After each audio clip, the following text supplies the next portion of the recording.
like Elizabeth Warren, who thinks that the right answer is to break up the companies, if she gets elected president, then I would bet that we will have a legal challenge, and I would bet that we will win the legal challenge. So basically it's does that still suck for us? Yeah. I mean, I don't have to have a major lawsuit against our own government. I mean, that's not like the position that you want to be in when you're it's like we care about our country and like want to work with our government to do good things. And but look, at the end of the day, if someone's going to try to threaten something that existential, you go to the mat and you fight.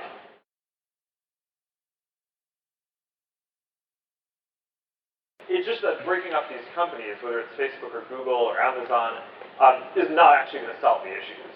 And it doesn't make election interference less likely. It makes it more likely because now the companies can't coordinate and work together.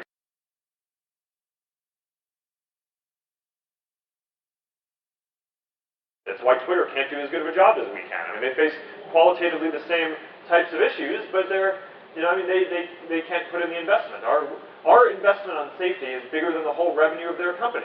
They literally cannot do it.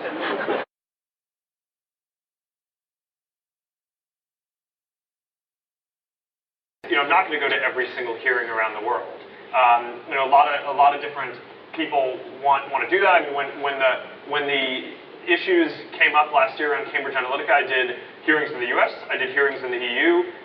It just doesn't really make sense for me to go to hearings in every single country that wants to have me show up. And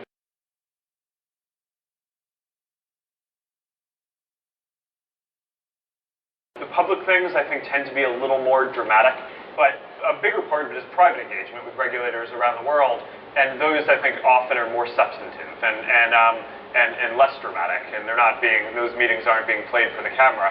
But that's where a lot of the discussions and details get hashed out on things.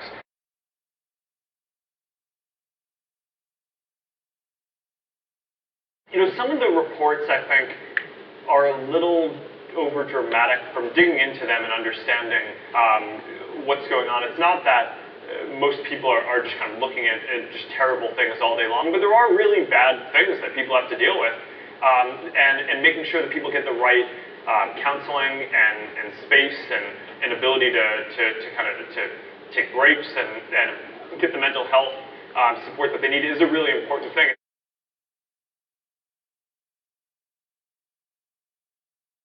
We have a product called Lasso that's a standalone app that we're working on, trying to get product market fit in countries like Mexico is I think one of the first initial ones. So we're trying to first see if we can get it to work in countries where TikTok is not already big, or we go and compete with TikTok in countries where they are big.